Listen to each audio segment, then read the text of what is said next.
aula passada, nós ficamos de ver se este lema é verdade, né? Então, a demonstração dele diz o seguinte, que é uma consequência imediata das partes 4 e 5 da proposição 323 e da proposição 362. Aí eu coloquei aqui do lado a proposição 362 e as partes 4 e 5, ou perdão, 4 e 6 da proposição 323. Vamos ver se realmente é imediato. Ele está dizendo aqui o seguinte, ó, que se o A barra for igual ao B barra, então o A é equivalente módulo M ao B, né? Então o que a gente tem aqui, ó, é que o A barra é igual à linha barra e a gente tem que o B barra é igual ao B linha barra. Então nessa demonstração aí a gente poderia ter dito assim, ó, temos que eu posso dizer até que isso é pela proposição, né? Vamos dizer que é pela proposição. Temos pela proposição pela proposição 362 que, ora, se A barra é igual a B barra, então eles são congruentes módulo M. Então, eu tenho que A, ele é congruente à linha módulo M. Eu tenho que A é congruente à linha módulo M. E tenho também que B é congruente a B' módulo M. B é congruente a B' módulo M. E aí o que me garante aqui a parte 4 e a parte 6? Bem, então, por 4 e 6, de quem? Da proposição 323, da proposição 323, temos que, bem, ele diz que se eu tenho duas congruências, eu posso somar esses caras que dá no mesmo. E aqui ele diz que eu posso multiplicar. Então, ele está me dizendo que eu posso fazer A vezes B. Temos que A vezes B é congruente a A' vezes B', módulo M. Né? E ele também diz que eu posso somar. Então, A mais B também é congruente a A' mais B', módulo M. Mas o que eu posso concluir dessas duas coisas? Voltando para a proposição, eu posso voltar para dizer que as classes são iguais, né? Então, de novo, pela proposição, qual delas? Pela proposição 362, de novo pela proposição 362, temos, como isso daqui acontece, então nós temos que AB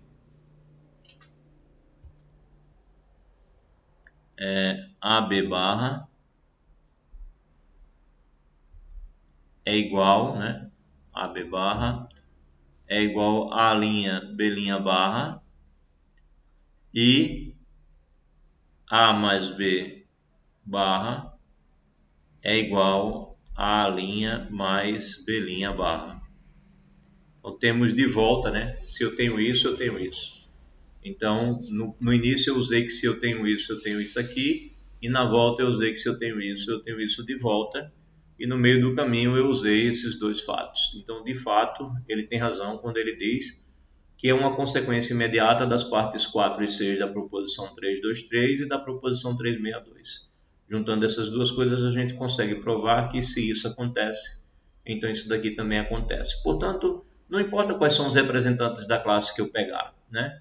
Se é a mesma classe, então eu posso somar tanto um quanto o outro, que vai dar o mesmo resultado, vai dar sempre o mesmo resultado. Então não tem problema de se preocupar com é, o, o representante de classe que eu pegar, ok? Bem, alguma pergunta quanto a isso? Olha, gente, que coisa legal. Com a gente tá com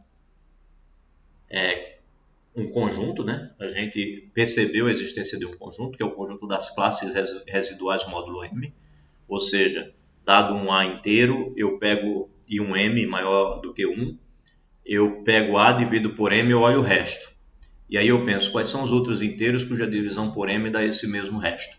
Então, todos os inteiros cuja divisão por M dê o mesmo resto da divisão de A por M farão partes da classe do A. E aí eu penso isso para outro, para um que não seja aquele resto, para outro que não seja aquele resto. E isso acaba, porque como M é um número inteiro maior do que 2, o número de restos da divisão por M é exatamente M. Né? Se eu vou dividir por 3, eu tenho 3 restos, 0, 1 e 2. Se eu vou dividir por 5, eu tenho 5 restos, 0, 1, 2, 3 e 4. Então, quando eu vou olhar os inteiros, eles têm que se encaixar em uma dessas classes. Portanto, e outra coisa, não existe nenhum inteiro que tenha dois restos diferentes quando eu dividir por um m dado. Portanto, o conjunto total dos números inteiros, ele é a união dos restos das divisões por m, né, do conjunto dos restos das divisões por m, e esses restos, esses conjuntos de restos, eles são disjuntos, eles não têm interseção. Então, foi o que eu falei na aula passada, que eles particionam Z, né? Eles pegam Z e fazem de Z como se fosse uma sopinha de retalhos, né? Uma coxa de retalhos, né? Você tem Z e aí você divide em partes. Aqui a divisão por 6, por exemplo, ou o inteiro está na classe do 0, ele está na classe do 1, na classe do 2, do 3, do 4 ou do 5. Ele não pode estar fora. E a união de todos os inteiros vai dar, que estão nessas classes, vai dar um inteiro como um todo. Então, isso é interessante. Aí, o que foi que a gente decidiu fazer? A gente decidiu fazer uma soma desses conjuntos. Não é uma soma do inteiro, é a soma dos conjuntos, tá certo? Então, a gente definiu como é que a gente ia somar os números cuja divisão por 6 daria um resto 3, mais os números cuja divisão por 6 daria resto 5. E a gente descobriu que isso dá os números cuja divisão por 6 dá resto 2. Olha só, eu estou aqui afirmando que se eu pegar um número cuja divisão por 6 der resto 3 e somar com um número cuja divisão por 3 dá resto 5, vai dar como resposta um número cuja divisão por 6 dá resto 2. Vamos ver se isso é verdade? Vamos lá. Me diga um número que quando eu divido por 6 dá resto 3. Pode ser um número grande aí. Qualquer um.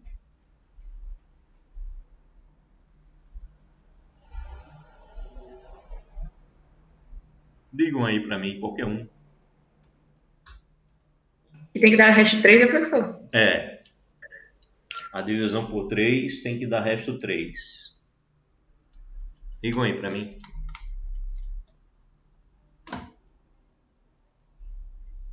Eu estou ouvindo, pode dizer.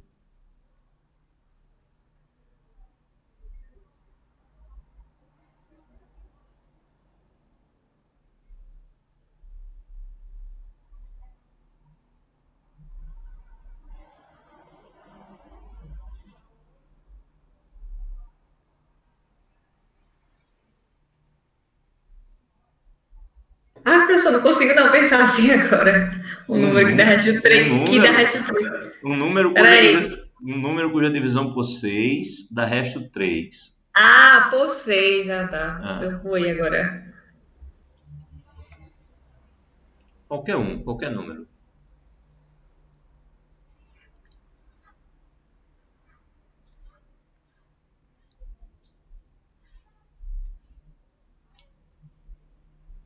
Digam aí para mim, por favor.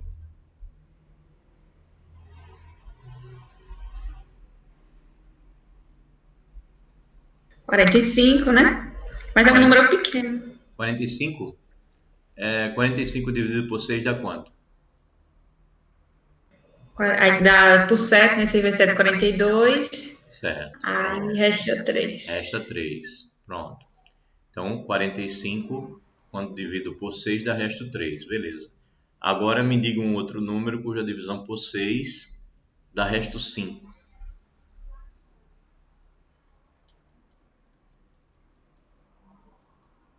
Pode ser 47. 47? Pode ser, por que não? 47. Então, ó, nós pegamos um cara que está no nosso 3 barras e pegamos um outro que está no nosso 5 barras. Segundo o que a gente definiu agora, essa soma tem que dar um cara no 2 barras. Vamos ver se é verdade. 7 e 5, 12. Vai 1. Deu 92. 92 se eu dividir por 3 vai dar resto quanto? 2. Ok? Então veja, ao invés de a gente ficar trabalhando com a soma dos inteiros, a gente está trabalhando com a soma de conjuntos. E essa soma dos conjuntos funciona muito bem. Então, de repente, se você tem um problema que envolve pares, ímpares, múltiplos de 3, múltiplos de 5, múltiplos de 7, seja lá qual for o número que você precisar trabalhar, você não precisa mais fazer as contas com cada inteiro. Você pode trabalhar com o conjunto dos inteiros cuja divisão por aquele número que você quer dá o resto que você precisa. E você pode dar muitas informações sobre os inteiros sem precisar trabalhar com todos os inteiros, trabalhando apenas com essas classes, tá? Isso tem uma utilidade matemática muito grande, ok? Então, legal. A gente pode, isso é importante, ver que tem toda essa praticidade por trás do que está sendo feito. Então, se estabeleceu como somar e se estabeleceu como multiplicar. Um exercício também que eu acho importante é que a gente faça tabela, né? Faça uma tabela para somar, gente. Aprender a fazer tabuada, né? Pega lá a tabuada do Z6 e preencha a tua tabuada do Z6. 0, 1, 2, 3, 4 e 5, né? 0, 1, 2, 3, 4 e 5. E faz a tabuada, gente. 0, 1, 2, 3, 4, 5. 0, 1, 2, 3, 4 e 5. Todo mundo com barra porque são as classes. Então, faz as tabuadinhas, né? Isso daqui eu vou fazer a da adição. Ora, se eu somo 0 com qualquer coisa, dá ela mesmo. Que maravilha! Então, as duas primeiras linhas e colunas eu preencho com a maior facilidade do mundo quando eu estou somando. Mas e daqui em diante? Deixa eu ver. 1 mais 1, 2. 1 mais 2, 3. 1 mais 3, 4. 1 mais 4, 5. Quanto dá 1 mais 5? Estou no Z6.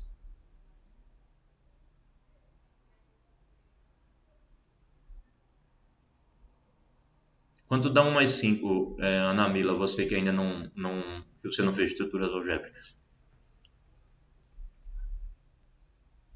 Como tá no 16, aí vai dividir por 6, aí dá resto 0. É isso? Isso. Então dá?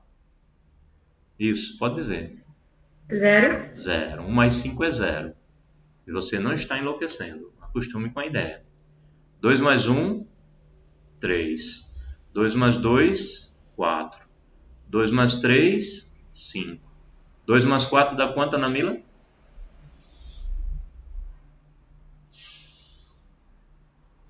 Vai dar 0 não, vai. 0, né? Quanto é que dá 2 mais 5?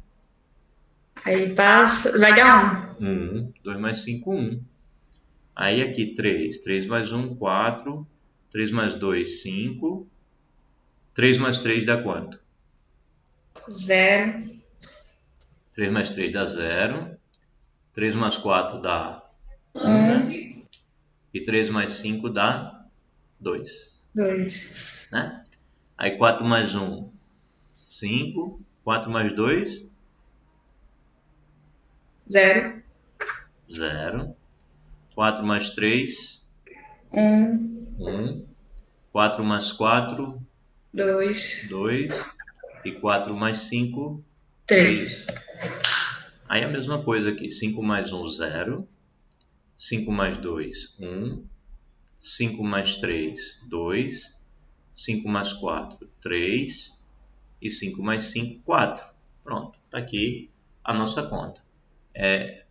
Então, de agora em diante, quando alguém disser para você assim, matemática é bom porque 2 mais 2 é sempre 4. Aí você olha para o cara e diz assim, para os leigos, né? 2 mais 2 é sempre 4 para os leigos. Porque, por exemplo, você pode chegar no Z2, o que seria o nosso Z2. O nosso Z2 só tem 2 elementos. Então você pode pensar no melhor. Deixa eu pensar no... Eu falei 2 mais 2, né? Tá bom. Mas aqui o Z2 não tem 2, né? Então vou pelo menos até o 4. Pronto. O Z4. Z4 vai ter o 0, 1, o 2 e o 3. Então tem o 0, tem o 1, tem o 2 e tem o 3 no Z4. Ok. Então, a do Z4, por exemplo, 0, 1, 2 e 3. 0, 1, 2 e 3. Vamos pensar na multiplicação? Agora, aqui eu estou colocando multiplicação. Aqui eu tinha colocado adição. Vou colocar multiplicação no Z4. Bem, 0 vezes 0 é 0. 0 vezes 1 é 1. Perdão, é 0. 0 vezes 2, 0 vezes 1 é 0, 0 vezes 2 é 0, 0 vezes 3 é 0. Olha que maravilha. 1 vezes 0 é 0, 2 vezes 0 é 0, que é 0. Então a primeira coluna e a primeira linha é sempre uma maravilha. 1 vezes 1 dá 1, 1 vezes 2 dá 2 e 1 vezes 3 dá 3. Pronto, por enquanto sem nenhum problema. 2 vezes 1 dá 2. E aí quanto dá 2 vezes 2? 2 vezes 2 dá quanto? Vai dar 2. 2 vezes 2? Eu estou no Z4. Então vai dar 0. Olha aí, tá vendo? Alguém me dizendo que 2 vezes 2 dá 0. Então, quando alguém disser para você que 2 vezes 2 dá sempre 4, você tem que perguntar a ele, quem é esse 2? Esse 2, por acaso, é a classe residual módulo 4? Porque se ele disser que então é 0, não é 4. Então, quando alguém disser que 2 vezes 2 dá sempre 4, você diz a ele que, para os leigos, para quem conhece um pouco de matemática, não sempre. 2 vezes 3 dá 2. Olha que coisa horrível. 2 vezes 3 dá 2. Estranho, né? O 3 se comportou como número 1. Bem, vamos ver mais. 3 vezes 1 dá 3. 3 vezes 2 dá 2. E 3 vezes 3 dá 1. Tá certo isso? 3 vezes nada. 3 vezes 1, 3. 3 vezes 2, 2. E 3 vezes 3, 1. Tá certinho, Não né? entendi, professor. Oi? Mas eu entendi essa última agora.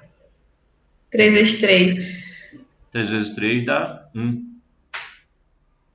Não é? É mesmo, é mesmo. É Que verdade, 2 vezes 4. é porque 8 é 0. Uhum. Tá bom? Então, beleza.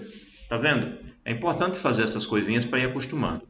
Então, façam com 2, façam com 3, façam com 4, com 5, com 6. Façam produto, façam soma, treinem e acostumem, porque é necessário. Bem, vamos para essa proposição a mais. Em ZM, vale as seguintes propriedades agora da multiplicação. Perdão, da adição ainda, né? A propriedade é associativa, ou seja, se você pegar 3 classes e for somar, você pode associar, você pode deixar o A esperando e fazer o B mais C primeiro, ou fazer o A mais B primeiro e depois o C.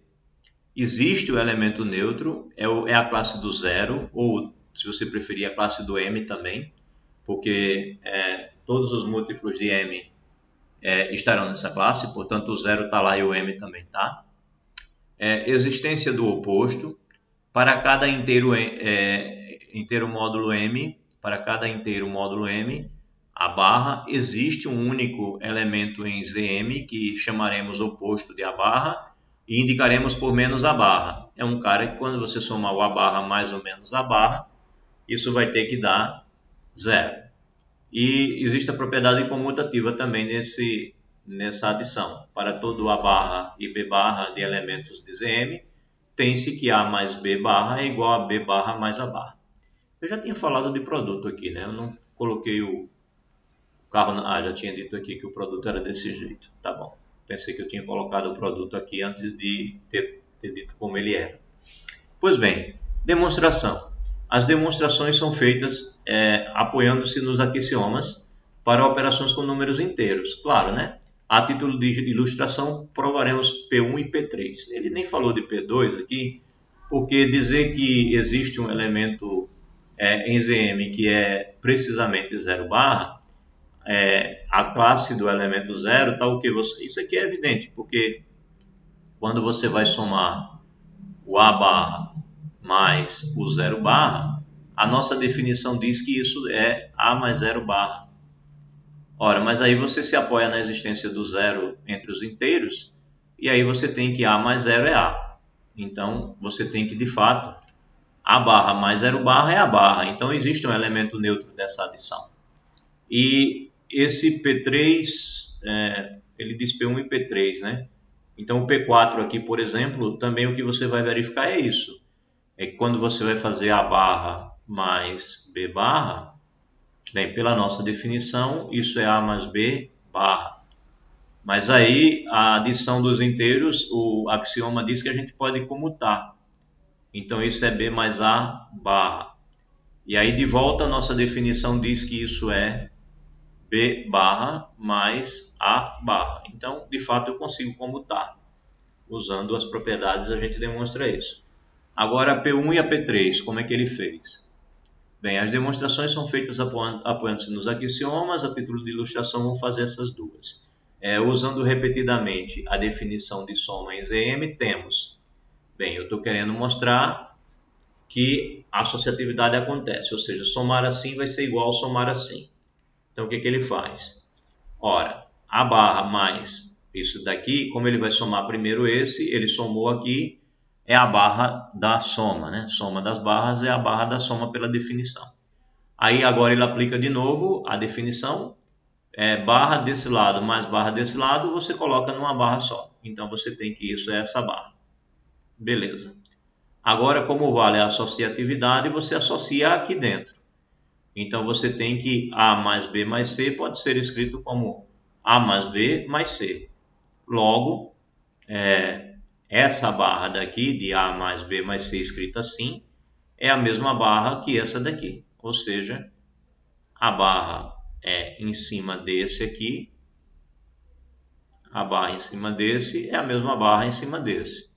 Então você tem essa igualdade, né? Já que eles são iguais. Ok, vou apagar para não causar confusão de quem for ler isso daí. Bem, então eu tenho que essas barras são iguais. Aí eu agora olho para essa. A barra da soma pode ser visto como a barra em separado, né? Então eu tenho que, bem, ele volta para aqui, a barra mais B barra mais C barra, está aqui, mas agora ele diz que é igual a essa.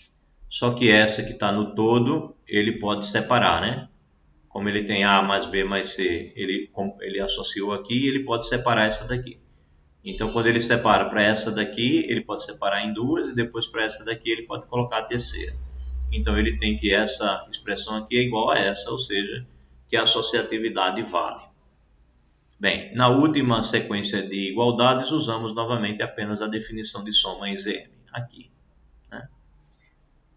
Pois bem, e a P3? A P3, a demonstração está aqui em cima.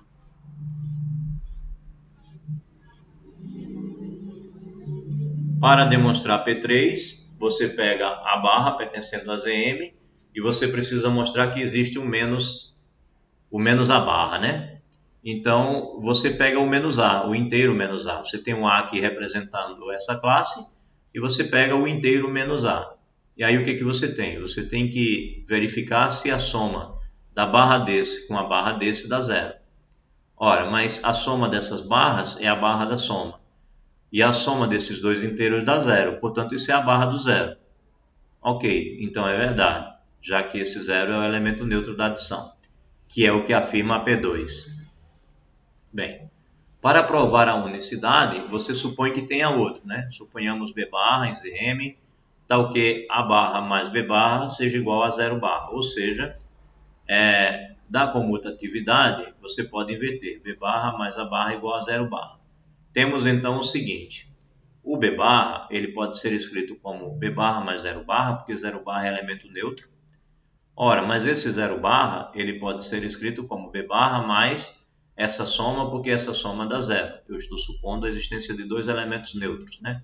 Perdão, de dois elementos opostos, tanto A barra como B barra. Então eu posso escrever esse zero barra dessa forma, né? O zero barra aqui está sendo substituído por isso, ok? Mas aí vale a associatividade, então eu passo o parêntese para aqui. Então eu vou ter que B barra mais A barra mais a barra do menos A vai ser igual a, bem, como B barra eu estou supondo que também é um elemento oposto, então B barra mais A barra vai ser este zero barra. B barra mais A barra, este zero barra. Ora, então eu vou ter zero barra mais a barra do menos A, ou seja, eu vou ter a barra do menos A. Então, conclusão, o B barra é igual ao menos A barra. Portanto, eles são iguais, não tem dois. Isso prova a unicidade. Bem, a verificação de P2 é imediata, sim, já comentamos. Note, porém, que a classe do elemento neutro é formada também pelos múltiplos de M. Eu também comentei isso há pouco. Ou seja, em outras palavras, pertencer ao zero barra é ser múltiplo de M. Então, porque todo múltiplo de M, quando eu divido por M, dá resto zero. Então, zero barra e M barra é a mesma coisa. Bem, da demonstração de P3, vem que o oposto de A barra em ZM é a classe de menos A. Em símbolo, isso aqui está errado, né? Essa barra está grande demais, né? Na verdade, ele escreveu a mesma coisa dos dois lados. O que ele quis dizer aqui foi assim. Ele quis dizer que menos o A barra, tá? A barra só em cima do A, é igual ao menos A e a barra nele todo, né? Ou seja, o oposto da classe do A é a classe do oposto de A. É isso que ele quer dizer. O símbolo seria esse. Esqueça esse jeito aqui e considere esse. É claro que se explicitarmos ZM na forma 0, 1 barra, M e M menos 1, eu só vou estar explicitando por representantes positivos. Portanto, o tal do menos A ele não aparece nessa explicitação. Então, vou dar um exemplo. Ele aqui vai usar o Z5, né? Então, vou dar o mesmo exemplo. Olhe para o Z5. Quem é o Z5? O Z5 ele tem o 0 barra, ele tem o 1 barra, ele tem o 2 barras, ele tem o 3 barras e ele tem o 4 barras. Aí a pergunta natural é, ora, e quem é que eu somo com 3 barras? E vai dar como resposta o 0 barra. Por quê? Porque eu não tenho o menos 3.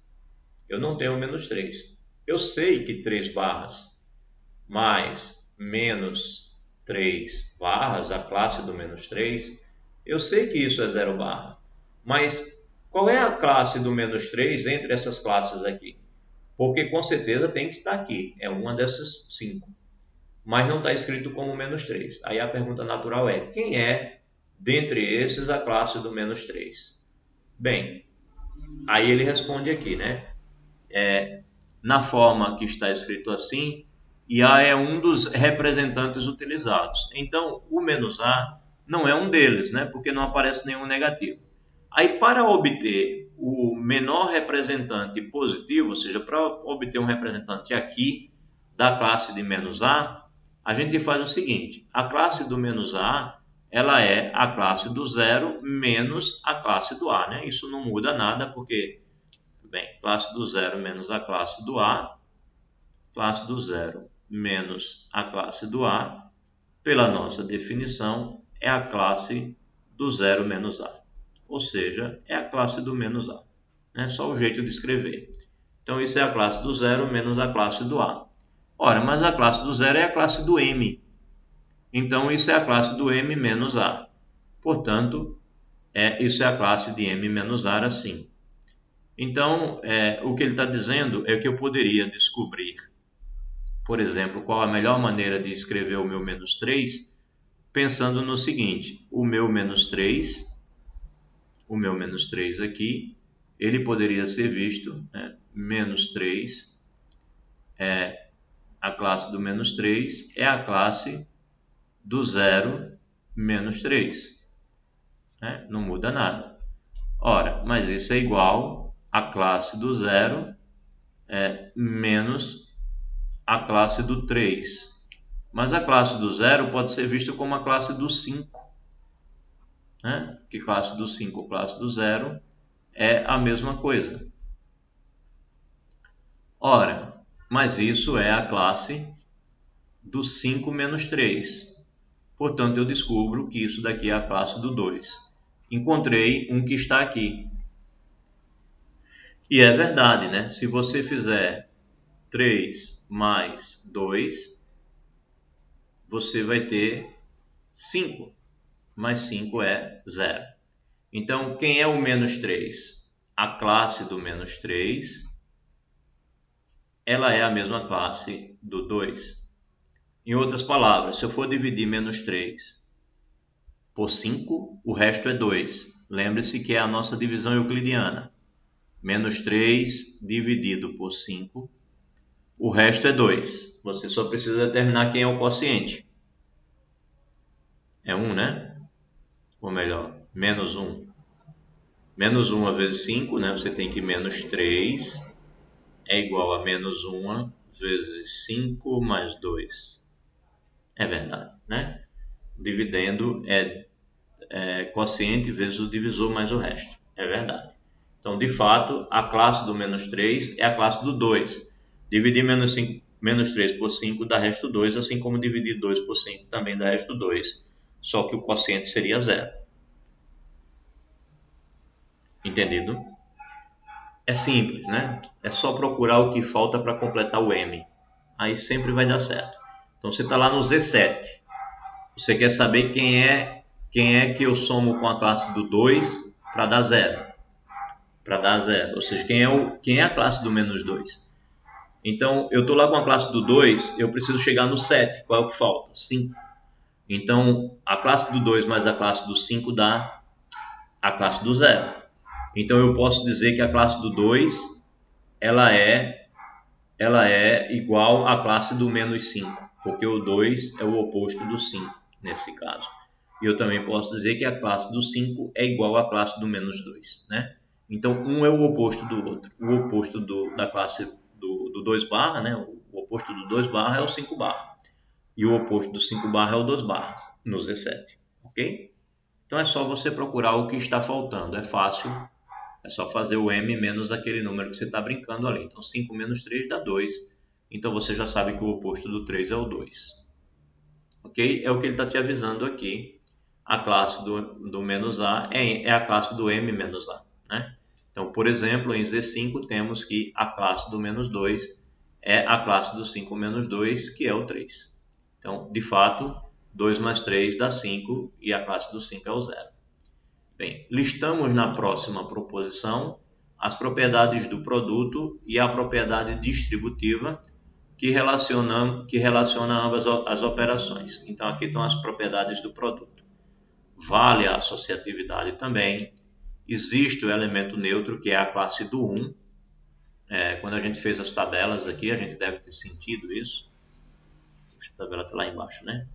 Quando a gente fez as tabelas, a gente deve ter sentido a existência desse 1 aqui na hora que a gente fez o produto aqui, ó. Quando você multiplica por 1, dá 0, dá 1, dá 2 e dá 3. Ele se comporta como 1 mesmo, né?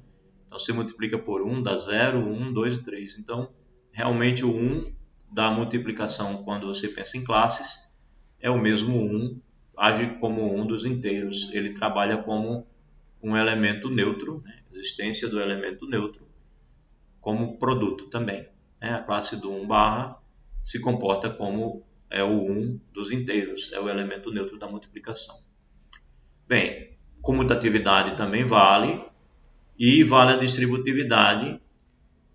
Se você pegar 3 classes e você for fazer o produto de uma classe pela soma de outras duas, você pode distribuir, que o resultado também é verdadeiro. Tá certo?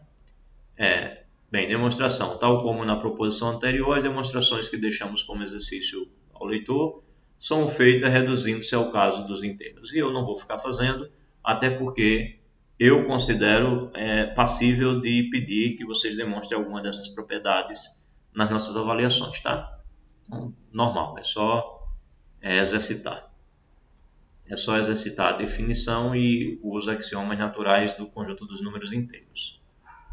Bem, note que ele não colocou P7, né? Ele colocou P6 e pulou para P8, porque ele está comparando lá com as iniciais, lá quando a gente falava dos inteiros. E aí ele vai chamar a atenção agora.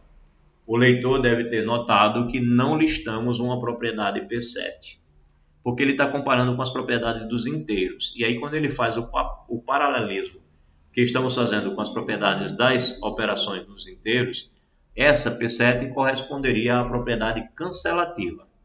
Ou seja, lá nos inteiros, a gente sabe que se a gente for fazer A vezes B e A vezes C, e você garante que o A não é zero, então você sabe que o B vai ser igual ao C. Isso você garante lá nos inteiros, né? Isso é verdade em Z.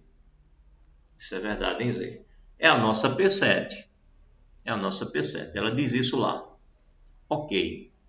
Mas acontece quando a gente vai fazer agora, nas classes, isso não é verdade. Então ele está chamando a atenção aqui que você faz 3 vezes 2 e isso dá 0 barra.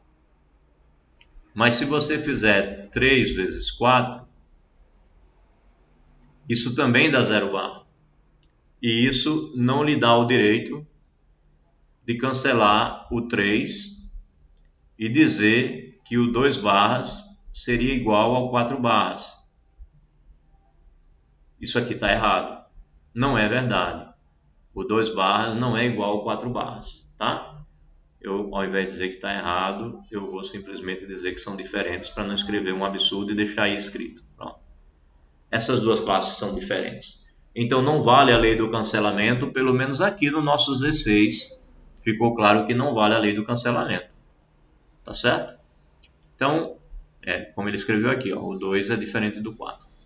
No contra-exemplo que exibimos acima, temos dois elementos não nulos de Z6, cujo produto é zero. Situação que demonstramos não acontecer em Z6, em Z. Em Z, a gente mostrou que o produto de dois inteiros só vai dar zero se um dos dois for zero. Mais tarde, em estruturas algébricas, a gente vai dizer que um conjunto que tem essa propriedade é chamado domínio de integridade. Mas isso é para o futuro, tá? Então, Z tem essa propriedade. Mas o Z6 não tem. Você tem ali 2 vezes 3 dando zero. Você tem 3 vezes 4 dando zero.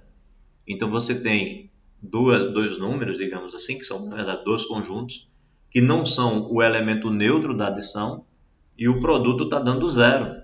Está dando o elemento neutro da adição. Então, é algo diferente, que a gente ainda não tinha se deparado antes, né? Portanto, não vale a lei do cancelamento exatamente por isso, por causa desse fato. Mas isso vai ficar mais claro mais à frente. Então, para estudar melhor a propriedade cancelativa, começaremos formalizando esse conceito. Bem, o conceito que ele está se referindo é esse aqui, o conceito de divisor de zero. Né? O que é o tal divisor de zero? Então, toda vez que você tiver uma situação dessa, um elemento não nulo A barra em ZM diz-se um divisor de zero se existir um outro elemento B barra em ZM, tal que o produto dá zero. Tá certo? Tal que o produto dá zero, sem nenhum dos dois ser zero. Ou pelo menos você garante que existe um outro não nulo, né? Mas ele está colocando os dois não nulos aqui. Você tem um cara que é não nulo, existe um outro que também não é nulo, mas o A vezes B deu zero. Então, eles dois são chamados divisores de zero, os dois. Bem, agora determinaremos quais são os divisores de zero em ZM. Então, começou a ficar preocupante, né? Vou fazer as contas e aí eu não sei se posso cancelar. Estou lá com uma situação algébrica para um M qualquer, eu posso cancelar ou não posso? Qual é a situação que eu posso cancelar? Né? Quando vai ter divisores de zero? Quando não vai ter divisores de zero? Essa é a resposta que ele vai tentar responder daí em diante. Pois bem,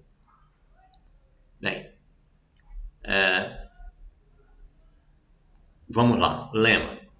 Um elemento não nulo, A barra, pertencente ao ZM, é divisor de zero se somente se o MDC entre o A e o M for diferente de 1. Opa, já melhorou, né? Aqui nós tínhamos 3 e 2. Quando você olha o MDC, tanto de 3 como de 2, com o 6, é diferente de 1, né? O MDC entre 2 e 6 é 2, entre 3 e 6 é 3. Aqui, 3 e 4, o MDC entre 3 e 6 é 3, entre 4 e 6 é 2. Então, são MDCs diferentes de 1. Por isso que esses caras são divisores de zero. Ele está dizendo que um elemento não nulo, A barra de ZM, ele vai ser divisor de zero se e somente se o MDC entre o A, que é o representante da classe, e o M for diferente de 1. Então, se for 1, não é divisor de zero, ok? Então já ficou mais fácil, né? Você já sabe se dá para cancelar ou não. Bem, então, demonstração. Sejam A barra um divisor de zero e B barra um elemento de ZM. Olha só. Um elemento não nulo tal é divisor de zero se e somente se o MDC entre A e M seja diferente de 1. Ele pegou um A barra, que é um divisor de zero, e aí ele pegou, já que ele é um divisor de zero, ele pegou um B barra, que é diferente do zero barra, e tal que o produto entre o A barra e o B barra seja zero. Existe porque ele está supondo que o A barra é um divisor de zero, então existe esse B barra. Ok, mas se isso então existe, o que é que você tem? Bem, A barra vezes B barra é a barra do produto, e isso está dando zero. Bem, o que nós temos então? Nós temos que A barra A vezes B ele é congruente a zero módulo M, né? Porque o A vezes B faz parte da classe do zero. Então, isso significa dizer que A vezes B é um múltiplo do M. Ok. Isso é, o M divide o A vezes B. Bem, aí se o M divide o A vezes B, vamos supor por absurdo que não vale a tese, que é o que eu quero chegar nela. Então, vou supor que ela não vale. Ou seja, vou supor que o MDC entre o A e o M seja 1. Mas se o MDC entre A e M é 1 e o M divide o A vezes B, pelo teorema de Euclides 237, vem que, bem, ele diz o seguinte, que se o M divide um produto e o MDC entre o A e entre o M e um dos fatores desse produto é 1, então o M tem que dividir o outro fator. Então é isso que está acontecendo. O M divide o A vezes B e o MDC entre o A e o M é 1. Então o M é obrigado a dividir o B. Ora, mas se o M dividir o B, a classe do B é a classe do zero. Mas nós pegamos um B diferente de zero, tendo em vista que A era divisor de zero e esse B existe. Então eu não posso ter o B igual a zero. Logo, uma contradição. E essa contradição surgiu por quê? É uma contradição porque eu supus que o MDC entre A e M é igual a 1. Então eu concluo que, de fato, o MDC entre A e M tem que ser diferente de 1.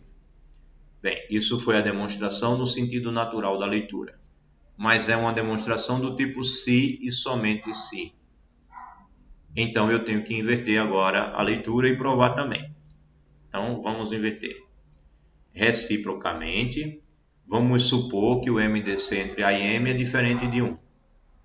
Como o MDC é um número positivo, então eu vou chamá-lo de D, e se ele é diferente de 1, então ele é maior do que 1. Né? Ele é positivo, não vai ter nenhum inteiro entre 1 e 0, e ele não é 1, então ele tem que ser maior do que 1.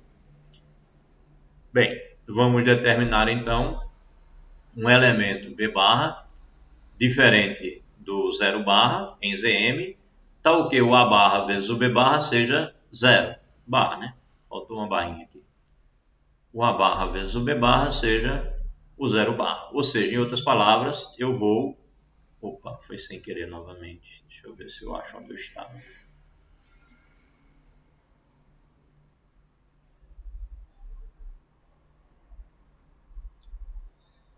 Acho eu que estou por aqui, né? Perto do final. Não.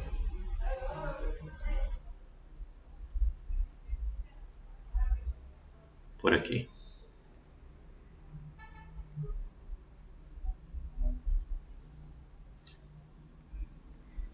Voltamos. Bem, então vamos determinar um elemento B barra tal que isso aconteça. Ou seja, eu estou supondo que esse cara é diferente do 1 e eu estou querendo provar que o A barra é obrigado a ser um divisor de 0. Porque se esse B barra existir, o A barra vai ser um divisor de 0. Né? Então, podemos escrever, já que o D é o MDC entre A e M, eu posso escrever o A como sendo um múltiplo do D e o M também como sendo um múltiplo do D. É claro que tanto o D quanto o M1, eles são menores do que o M. Né? E eu estou pegando D maior do que 1, ou seja, eu não tenho nunca como ter um M1 aqui maior do que o M. Ele tem que ser estritamente menor do que o M, na verdade. Então, eu tenho que o A se escreve assim, o M se escreve assim como múltiplos de D, e eu tenho que o M1 é obrigado a ser menor do que o M, né, para que eu tenha essa condição, e o M1 é um número maior do que o 0, até porque o D é maior do que o 0 e o M também. Então, o M1 é maior do que o 0. Ok, já que o D é maior do que 1, eu posso fazer essas considerações. Logo, o que acontece com a classe do M1? O M1 é um cara maior do que o 0, a classe do M1 ela é diferente do 0. Então, esse M1 é um cara que vai estar entre o 0 e o M. É um daqueles representantes do nosso ZM, né? Ou ele é o 0 barra, ou ele é o 0 barra ele não é. Ou ele é o 1 barra, ou ele é o 2 barra, o 3 barra, etc. Até o M menos 1 barra, né? Então, é um desses. Pois bem, agora temos que... Olha para... eu estou multiplicando aqui por alguém. Vou multiplicar... Vou olhar para essa, né? Inclusive aqui faltou 1. Eu estou olhando aqui para A igual a 1D. Aí eu vou e multiplico por M1 dos dois lados. Aí eu tenho que AM1 é igual a A1D M1, tá? Por isso que dá para perceber que estava faltando um A1 ali. A1D M1. Então eu parto disso daqui, que A é igual a 1D, e multiplico por M1 dos dois lados. Então eu tenho que AM1 é igual a A1DM1. A1DM1. A questão é que eu posso olhar para DM1 e ver que isso é M. Né? Então, DM1 aqui é M. Então eu fico com A1M. Ok. Ora, então se existe essa relação entre esses números inteiros, tá? Não são as classes, são os inteiros. Eu agora posso olhar as classes. Então, a classe desse produto, ela vai ser igual à classe desse outro produto. Ora, mas a classe desse produto, o que você tem aqui? Você tem que classe do A vezes a classe do M1, ela vai ser igual à classe do A1 vezes a classe do M. O problema é que a classe do M é a classe do 0. E o produto pela classe do 0 dá 0. Então você conclui que o produto deste A barra com este M1 deu 0. E eu queria encontrar o quê? Eu queria encontrar um B barra diferente de zero. Olhe para o M1. Olhe para o M1, né? Você quer encontrar um B barra diferente de zero. O M1 é uma classe diferente de zero. E você acabou de verificar que M1 vezes A é zero. Então você queria justamente isso para o teu B. Então não seja por isso. Basta você tomar o B como sendo M1, que esse M1 se comporta do jeito que você queria. Ele é um cara diferente de zero que multiplica o A e dá zero. Então isso mostra que o elemento A barra ele é um divisor de zero quando você considerou o MDC entre A e M diferente de 1. Isso prova a nossa recíproca. Ok? Foi claro?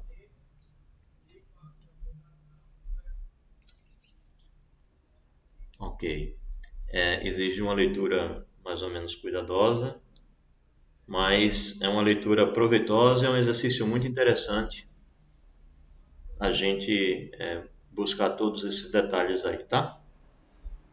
E é um exercício interessante também essa leitura e você escrever os detalhes, porque isso é o que vai fazer você ficar apto e hábil com os exercícios, tá? Um ou outro pode travar, é natural. Bem, ele diz que como consequência imediata desse lema, dá para falar desse corolário aqui. Corolário. Seja P maior do que 1 inteiro primo, então ZP não contém divisores de zero. Claro, né?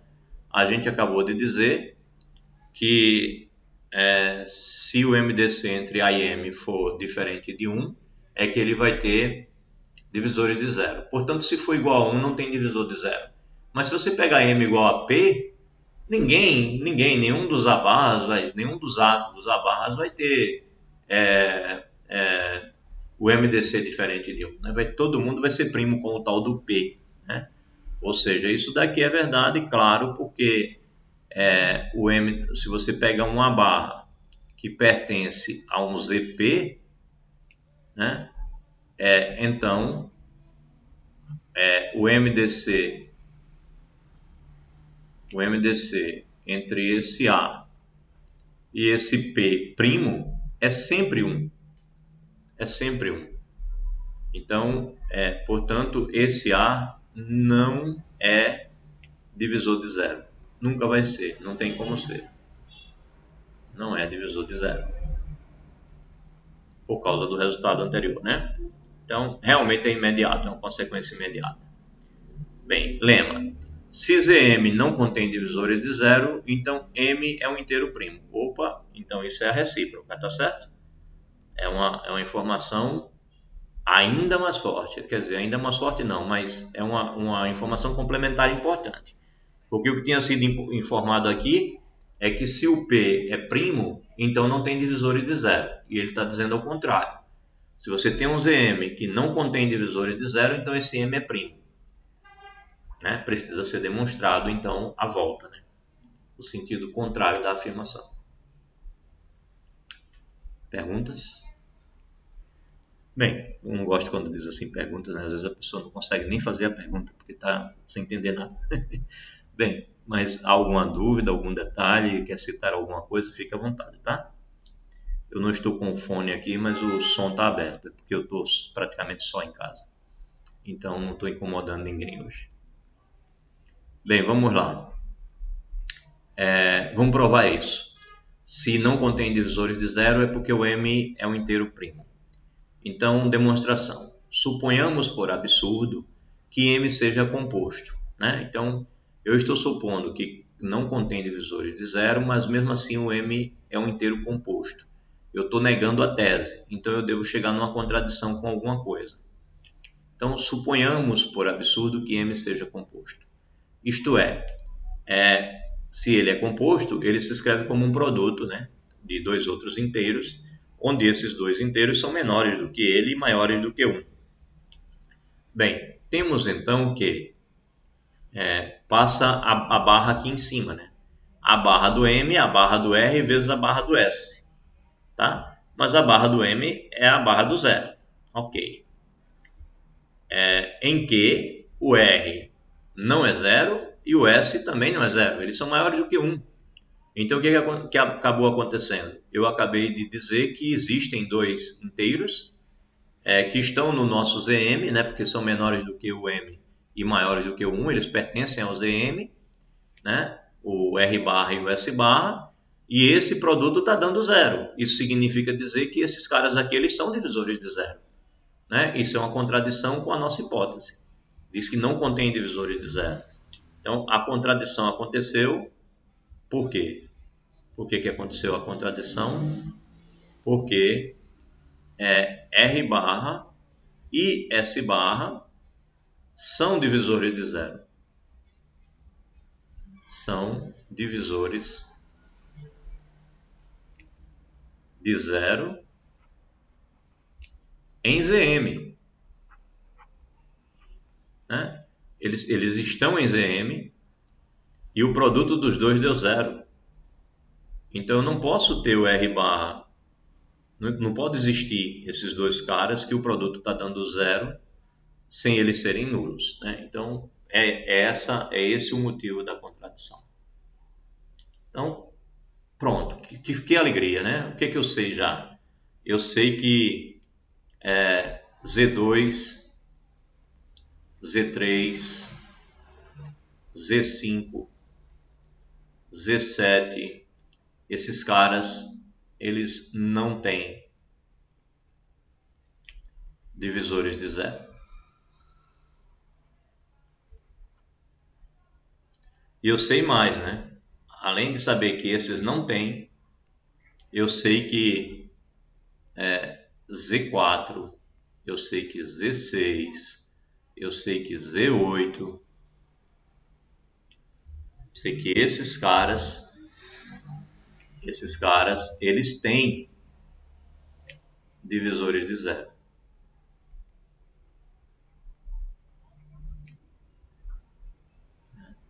Então, não só sei os que têm e os que não só sei os que não têm, como eu sei também os que têm.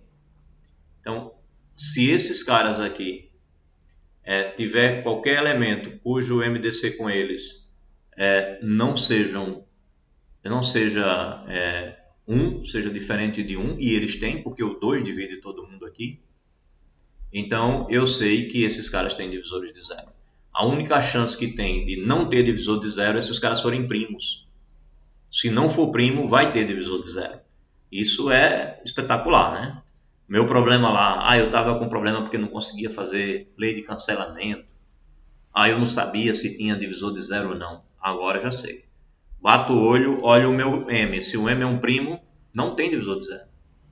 Se o M é um composto, tem divisor de zero obrigatoriamente. Tá bom? Então é um ganho importante, né? Já não preciso mais me preocupar com isso. Ok, bati o olho e resolvi o problema dessa questão dos divisores de zero. Bem, o leitor pode tentar uma demonstração direta do lema acima usando a caracterização de números primos dada no Teorema 264. Eu coloquei aqui o Teorema 264. Ele diz que se P é primo, obrigatoriamente o P só vai ser primo se e somente se quando ele divide um produto de dois números, ele divide pelo menos um dos fatores. Então, é um exercício interessante você tentar demonstrar esse fato de maneira direta, usando isso daqui. Bem, eu na verdade, eu já escrevi uma demonstraçãozinha para isso, mas não achei que seria de forma direta, assim, não. Eu olhei para o primo, né? Eu digo, bem, se o primo divide um produto, né? Se o primo ele vai dividir um produto, A vezes B, isso significa dizer que a B ele é congruente a zero módulo P, né? Módulo P. Bem, isso significa dizer que a barra vezes B barra é igual a zero barra, tá certo? Então, o que acontece? Se eu tenho um primo P aqui, se um deles for diferente de zero, né? Se um deles for diferente de zero, o que vai acontecer? O MDC entre o P e o que for diferente de zero é 1. O MDC entre o P e o que for diferente de zero é 1.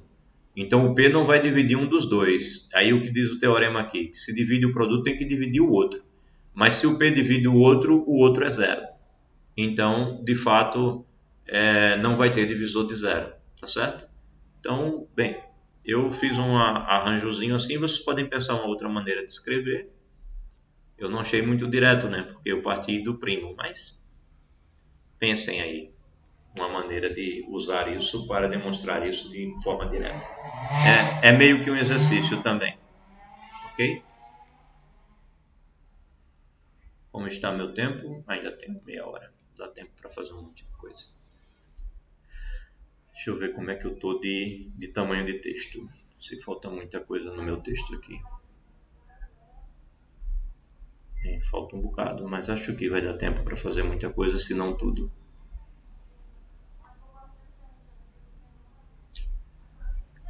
Bem, então vamos lá.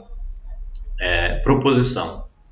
A propriedade cancelativa do produto vale em Zm se somente se M for primo. Olha que maravilha. Porque aqui ele tinha mostrado apenas a questão de ter divisor de zero, né? Não tem se o M for primo, mas ele ainda não tinha mostrado claramente que a cancelativa não acontece, quer dizer, acontece tranquilamente se o M for primo. Então vamos ver como é que ele demonstra isso. Suponha inicialmente que M seja primo e sejam A, B e C elementos de Zm com A diferente de zero. Então, ele está fazendo primeiro a demonstração no sentido contrário da leitura, tá? E ele está fazendo de forma direta. Ele pegou M' e quer mostrar que a cancelativa vale. Então, ele pegou M' e pegou A, B e C elementos de Zm, ele pegou um deles pelo menos diferente de zero. E aí ele vai fazer o produto A vezes B e o produto A vezes C como sendo iguais, né? Ele pegou esses caras dessa maneira. Lembrando que o M é primo, ele está considerando o M primo. Ora, mas aí quando ele pega isso daqui, ele passa, né, soma o oposto dos dois lados, e aí ele tem A, né, ele soma o oposto dos dois lados, ele tem A barra B barra menos A barra C barra, e aí ele tem do lado direito o zero barra, ok? Aí depois ele bota o A barra em evidência, e como ele está supondo o A barra diferente de zero, e eu estou com um produto aqui dando nulo, e eu estou considerando M', e a proposição anterior diz que se o M' não tem divisores de zero, então se o A barra é diferente de zero, ele obriga que o B barra menos o C barra seja zero. Ora, então se o B barra menos o C barra é zero, então o B barra é igual ao C barra. Então vale a lei do cancelamento, né? Ele consegue cancelar. Ele mostrou que pode tirar esses daqui nessa circunstância. Valeu, porque o B barra é igual ao C barra. Ok. Aí agora ele vai demonstrar o sentido natural da leitura, né? Ele demonstrou que se o M é primo, então vale a lei do cancelamento. Ele quer mostrar agora que se vale a lei do cancelamento, então o M é primo. Então suponha que vale a propriedade cancelativa. Mostraremos que, nesse caso, o Zm não contém divisores de zero. Então, se ele consegue, supondo que vale a lei cancelativa, mostrar que não contém divisores de zero, ele usa esse resultado, e se não contém divisores de zero, então M é primo, e ele chega então no resultado, né? Mostraremos que vale a lei, se vale a cancelativa, então não contém divisores de zero. Aí a tese seguirá então desse lema anterior, né? Porque se não tem divisores de zero, o M obrigatoriamente é primo pelo nosso lema anterior. Bem, aí ele diz o seguinte: sejam A barra, B barra de Zm, tais que A barra vezes B barra seja igual a 0 barras. Ele quer mostrar que um dos dois tem que ser zero. Aí ele supõe que o A barra não seja zero. Então, se o A barra não é zero, então a gente consegue escrever A barra vezes B igual a A barra vezes zero, porque zero pode ser escrito como A barra vezes zero.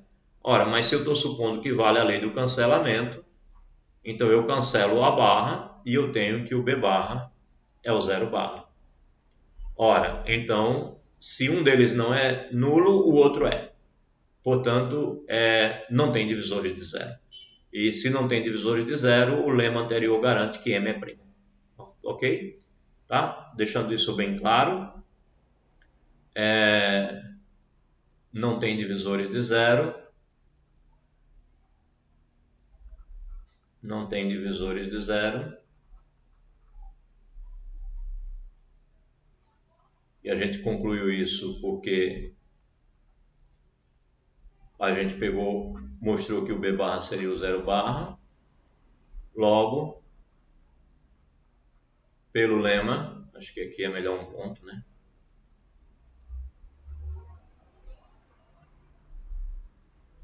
Então, logo, pelo lema anterior,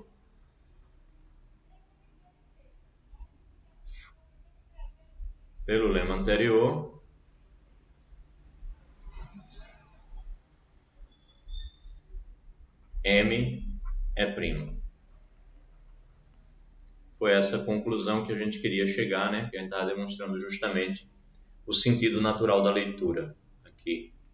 Supôs que valia a cancelativa e mostrou que o M era primo. Ok. Então, das propriedades até aqui estudada, temos ainda a seguinte informação sobre as operações de ZM. Todas as propriedades de Z que foram demonstradas a partir dos axiomas de A1 até o A6 e depois o A8 e o A9, tirando o A7, valem com as devidas adaptações em ZM. Por exemplo, o leitor poderá demonstrar como exercício a propriedade cancelativa da adição. Então, olha lá todas essas propriedades e veja que todas elas continuam valendo em ZM. Né? E você faz aí como exercício algumas delas. Vale a regra do sinal, vale a propriedade cancelativa da adição, vale a existência de oposto aditivo, vale tudo, né? Aquelas propriedades do A1 até o A6 e depois o A8 e o A9. Então, para continuar nosso estudo comparativo de ZM com Z, introduzimos ainda um último conceito, aqui um outro conceito. É o conceito de inversível. Quando é que um elemento ele é inversível? Então, uma barra qualquer, ele é inversível, ele vai ser um elemento inversível. Se existe um outro elemento, a linha, tal que o A barra vezes o A barra linha é igual a 1 barra. Ou seja, um elemento é inversível quando ele tem um outro que quando multiplica por ele dá a unidade da multiplicação. Bem, um elemento A' barra nessas condições disse o inverso de A barra. E vice-versa, né? O A' barra é o inverso do A barra e o A barra é o inverso do A' barra. No exercício 7 de 1.2, observamos que os únicos elementos inversíveis de Z são 1 e menos 1. Então, está provado lá no exercício 7 da seção 1.2 que isso é verdade. Está provado se vocês fizeram o exercício e também está provado na parte de exercícios resolvidos do livro. Tá? Tem lá a demonstração desse fato. Bem, obviamente, 1 barra e menos 1 barra são sempre inversíveis em ZM. Né? Por que isso é obviamente? Né? Porque 1 barra vezes 1 barra, não importa qual seja o M, isso é 1 barra. E menos 1 barra vezes menos 1 barra, né? Isso daqui é a barra de menos 1 vezes menos 1. Deixa eu escrever melhorzinho isso aqui. Menos 1 barra vezes menos 1 barra. Isso é igual a menos 1 vezes menos 1. A mesa, de vez em quando, me toma aqui a caneta. Menos 1 vezes menos 1 barra. E menos 1 vezes menos 1 é 1. Então, isso é 1 barra. Ok. Então, é óbvio, né? É óbvio que 1 e menos 1 são sempre inversíveis em Zm. Porém, há outros exemplos, não só é o 1 e o menos 1, como acontece no caso dos inteiros. Nos inteiros você só tem o 1 e o menos 1 que são inversíveis. Os únicos inteiros que tem um outro que multiplica por ele e dá 1 são o 1 e o menos 1. Inclusive o outro que eu falei é ele próprio, ou seja, o inverso do 1 é o próprio 1, o inverso do menos 1 é o próprio menos 1. Né? Então, mas você observa que, por exemplo, se você estiver em Z5,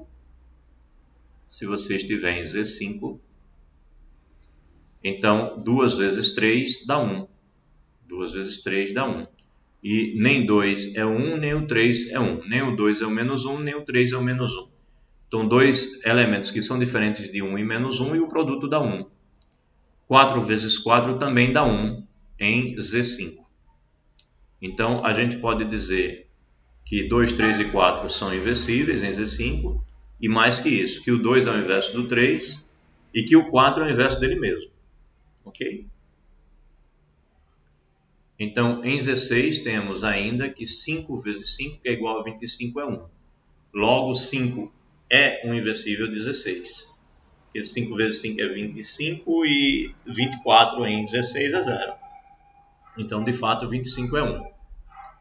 Por outro lado, é claro que 0 barra não é inversível em Zm. Não tem como multiplicar o 0 barra para dar outra coisa que não seja o próprio 0 barra. Então, não dá para ser 1 barra nunca. Né? Isso para qualquer valor de m. Então, de fato, para qualquer A barra pertencendo a Zm, temos isso. Vai dar sempre 0 barra, e 0 barra não pode ser 1 barra. Ok? Alguma coisa a interpelar? Não? Professor, tem como repetir esse final? Esse finalzinho? Tenho sim. A partir daqui, dos 16, por exemplo? Do por outro lado. Aqui do por Por outro outro lado, lado. né? O 0 barra, ele nunca é inversível, né? Porque para ser inversível, eu teria que pegar o 0 barra e multiplicar por uma outra classe, e isso teria que dar 1. Tá certo? Só que esse produto é sempre o produto de 0 vezes a outra classe. E isso daqui dá sempre 0. Isso daqui nunca vai dar 1. Então não existe, qualquer que seja o A que eu pegar no Zm, eu não tenho como fazer o produto com o 0 para dar 1. Entendeu? Entendi agora. Obrigada. Nada. Ou seja, o 0 está excluso do conjunto dos possíveis que sejam inversíveis. Ele não tem como ser inversível. Mas, diferente do conjunto dos números inteiros, que só tem como inversível o número 1 e o número menos 1, no Zm a gente encontra números que não são 1 nem menos 1 e que o produto dá 1. Então, existem inversíveis no Zm que não são 1 nem menos 1, diferente de Z. Pois bem, vamos para a última coluna do texto que eu preparei. Na verdade, não é nem uma coluna completa. Vamos concluindo devagarzinho nossa brincadeira. Bem, proposição, seja a barra um elemento não nulo de Zm, então a barra é inversível se somente se o MDC entre A e M for 1. Notou como isso é importante, né? O MDC entre o A e o M for 1, o cara não é divisor de zero, né? O cara pode ser cancelado na lei do cancelamento e agora o cara é inversível. Então é muito importante o conjunto das classes residuais que o MDC entre o seu representante e o M seja 1. É muito importante esse conjunto, né? Então, mais tarde a gente vai chamar isso de conjunto das unidades, os caras que são úteis para muitas contas. Então, vamos lá. Seja a barra um elemento não nulo de Zm, então a barra é inversível se somente se o MDC entre A e M for igual a 1. Bem, suponha o MDC entre A e M igual a 1. Então, ele está pegando a leitura no sentido contrário. Ele vai querer mostrar que o A barra é inversível. Então, pelo teorema de Bezout, existem R e S inteiros, né? A gente está olhando para esses caras inteiros. O teorema de Bezout é sobre o conjunto dos números inteiros. Então, se o MDC entre A e M é 1, existem dois inteiros, R e S, que a gente consegue escrever o número 1. Na verdade, a gente consegue escrever qualquer MDC, particularmente consegue escrever a do 1, dessa forma, né? A vezes R mais M vezes S dando 1. Mas se a gente consegue escrever dessa forma, a gente consegue passar a barra em cima de todo mundo. Então, quando você passa a barra no 1, é a barra nessa soma. Mas a barra das somas é a soma das barras. Ora, mas aí cada barra dessa está num produto. Produto da barra do produto é produto das barras. Então você tem barra de A vezes barra de R, barra de M vezes barra de S. A questão é que barra de M, né, é o mesmo que barra de 0. Então você tem 0 barra vezes S barra. Então essa parte desaparece. Então o que fica é a barra vezes R barra. Então você acabou de ver que se o A e o M tem MDC igual a 1, existe um R barra que multiplica o A barra e que dá como resposta 1 barra. Ou seja, em outras palavras, R barra é o inverso do A barra e vice-versa. O A barra é o inverso do R barra. Esses dois caras são inversíveis. Mas eu queria mostrar para o A barra, então está provado. Agora vamos ver a recíproca, ou seja, agora supor que a barra é inversível e tentar mostrar que o MDC não é 1. Mas ele vai e faz pela contradição, né? Ou pela contrarrecíproca. Ele vai lá e nega que o MDC seja 1 para mostrar que dessa forma o A barra não pode ser inversível. Então, suponha, né, reciprocamente, suponha que o MDC entre A e o M não é 1. Né? Suponha que o MDC entre o A e o M não é 1, diferente de 1. Bem, deixa eu riscar isso com preto. Deixa eu riscar um pouquinho mais grosso. Ver se eu deixo. Ficou horrível. Deixa eu riscar assim então. Ficou grosso demais. Deixa eu fazer um pouquinho mais fino. Pronto. Então, MDC entre A e M não é 1. Então, a barra é divisor de 0. Né? Isso nós já demonstramos antes. Se o MDC entre A e M não for 1, então o A barra é um divisor de 0. O que significa isso? Foi um dos resultados que nós provamos, acho que o lema, né? E o que significa isso? Significa dizer que existe um B barra, esse B barra não é 0, e o produto entre o A barra e o B barra dá 0 barra. É isso que significa o que foi afirmado agora, né? Que existe um B barra que multiplica o A barra e isso dá 0 barra. Mostraremos que nesse caso a barra não pode ser inversível. Queremos mostrar, né, já que eu neguei a tese, eu quero mostrar a negativa da hipótese.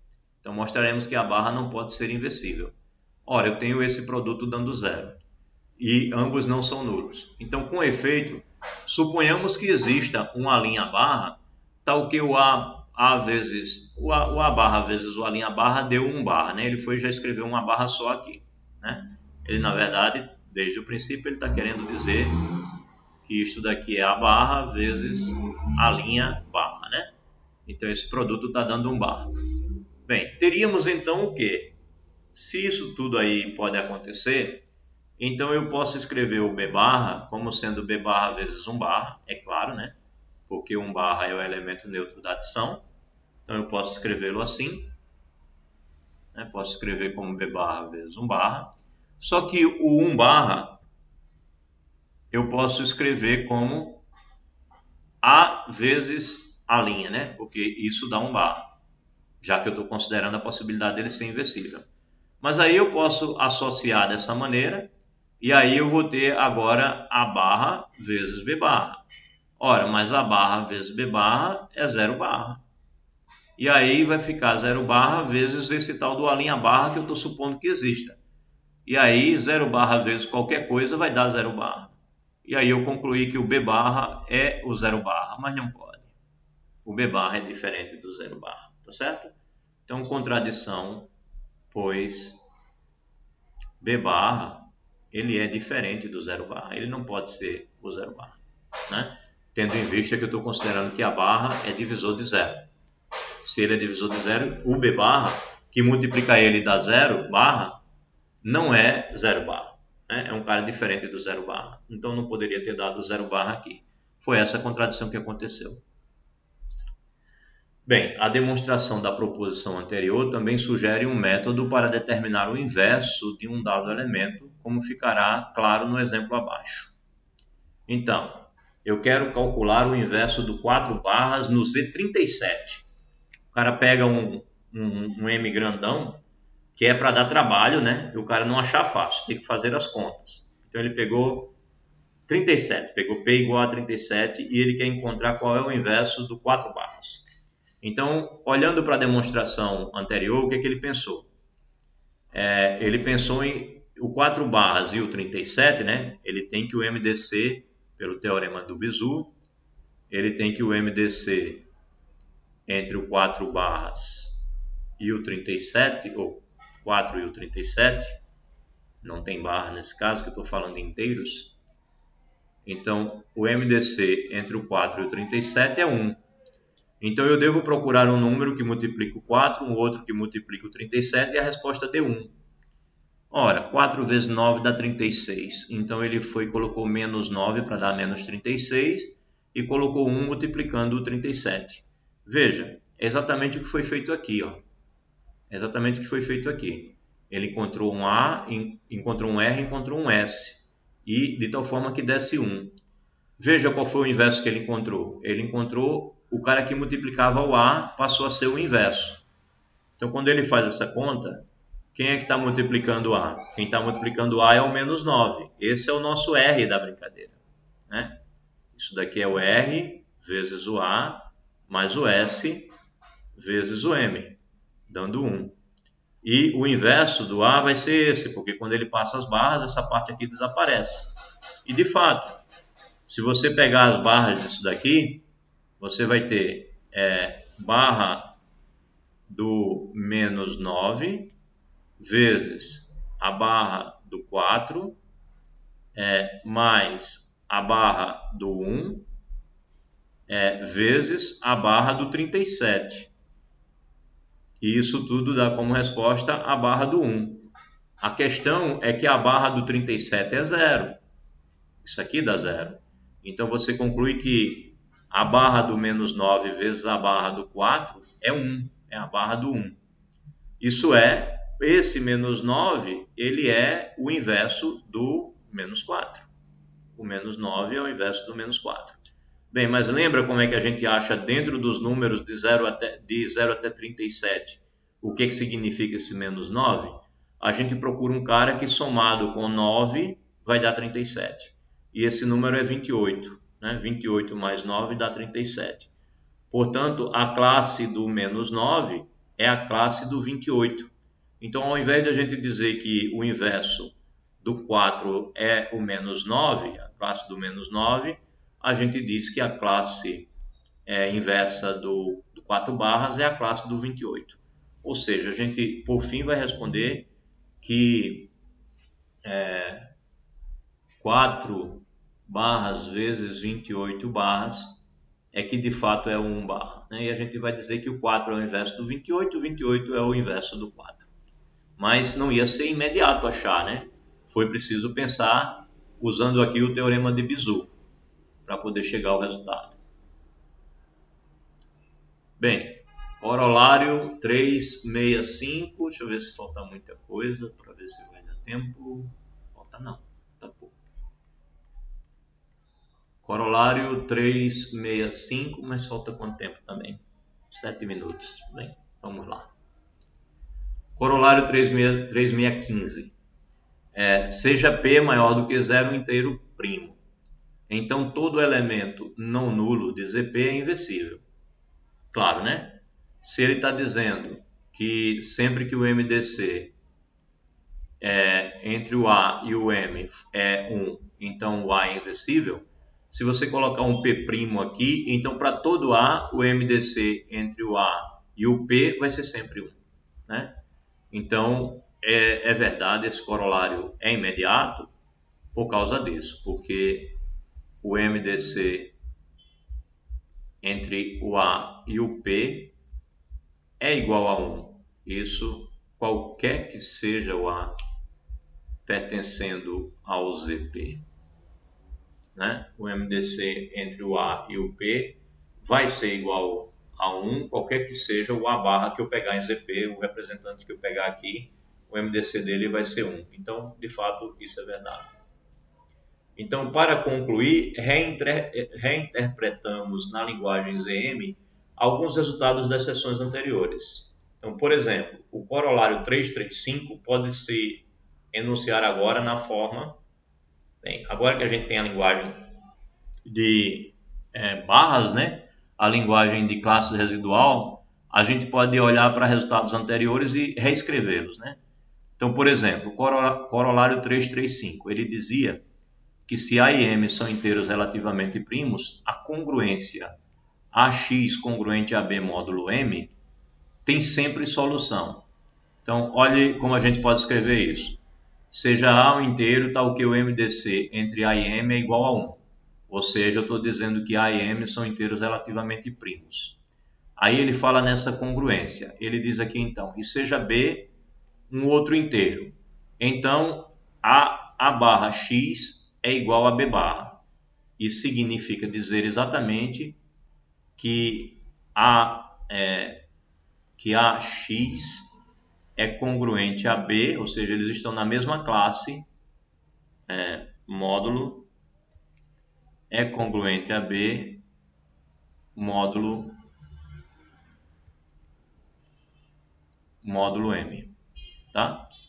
É a mesma coisa, dizer isso ou dizer isso é a mesma coisa, né?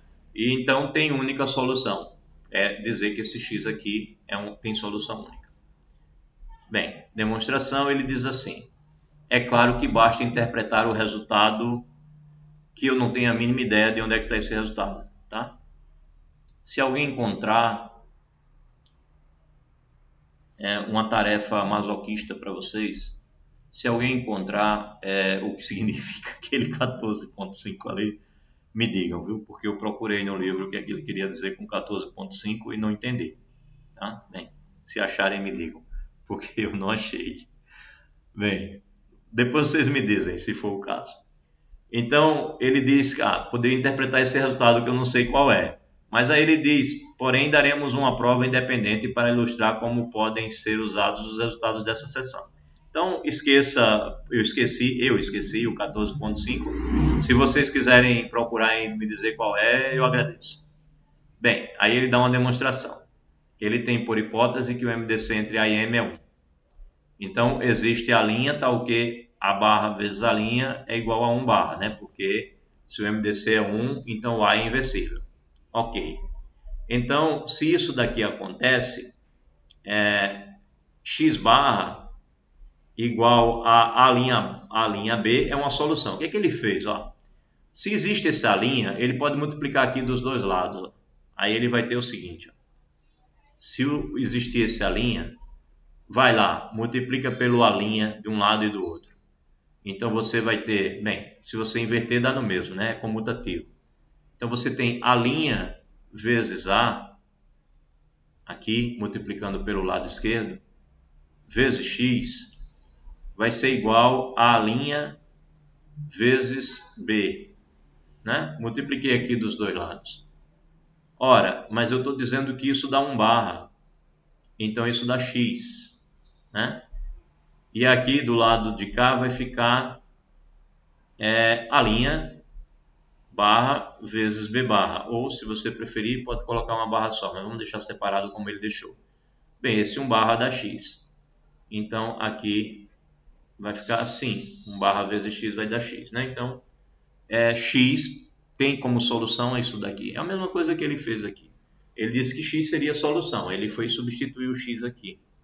Então, A barra X seria A barra vezes a linha B, só que aí A barra vezes a linha é 1, então eu fico com 1 vezes B e isso é igual a B. Ok, então é uma solução. Portanto, se o MDC entre A e M for 1, ele garante que existe uma solução. Mas só que ele afirma mais, né? Ele diz que a solução é única. Aí ele vai e diz assim, bem, se o y barra é uma outra solução, então você tem que A barra vezes y barra também é B barra. E aí, multiplicando ambos os membros por o barra do A', novamente, né? Então, aqui vai dar 1, aqui vai dar 1. E aí, novamente, você tem que o y barra é a barra do A' vezes o B barra, mas isso a gente já tinha dito que era o nosso x. Então, se existisse uma outra, ela tem que ser igual a x que a gente já tinha dito antes. Bem, cheguei praticamente ao tempo, 5 minutinhos e eu termino, tá? É porque falta bem pouquinho só para a gente dizer que concluiu. Bem, o teorema de Euler, por exemplo, lá ele dizia o seguinte: o P não divide o A. Se o P não divide o A, então A elevado a P menos 1 é congruente a 1 módulo P. Era isso que dizia lá na outra linguagem. E aqui a gente pode dizer assim: seja P um primo positivo e A um inteiro, tal que o A seja diferente de zero. O A barra seja diferente de zero. Ora, eu já tenho aqui que o P é primo e eu tenho que o A barra, esse A representa uma classe do ZP. Portanto, esse A princípio é menor do que o próprio P, então P não divide o A. Aí ele afirma essa igualdade. Essa igualdade significa dizer justamente que o A elevado ao P menos 1, ele é congruente ao 1 módulo P. Ele é congruente a 1 módulo P. Então, esta igualdade era exatamente o que a gente tinha antes, só escrito de uma maneira um pouco diferente.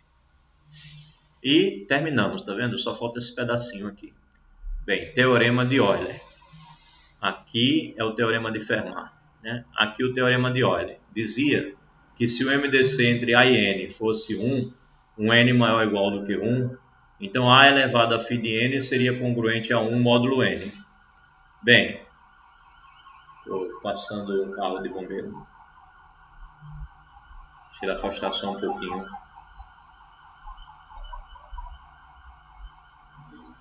Bem, se a barra não é divisor de zero em ZM, isso significa dizer, equivale a essa parte do enunciado que nós tínhamos antes, né?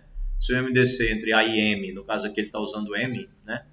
Se o MDC entre A e M é igual a 1, equivale a dizer que o A barra não é divisor de zero em ZM, pelo que nós demonstramos. Então, nós temos que o A barra elevado a φ de M é igual a 1 barra.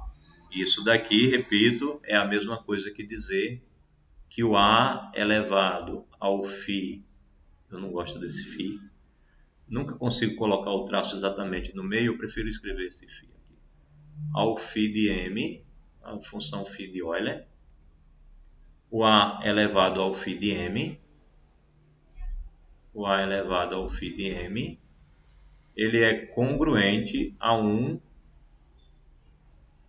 módulo, aqui era o N, né? Então, no nosso caso, M.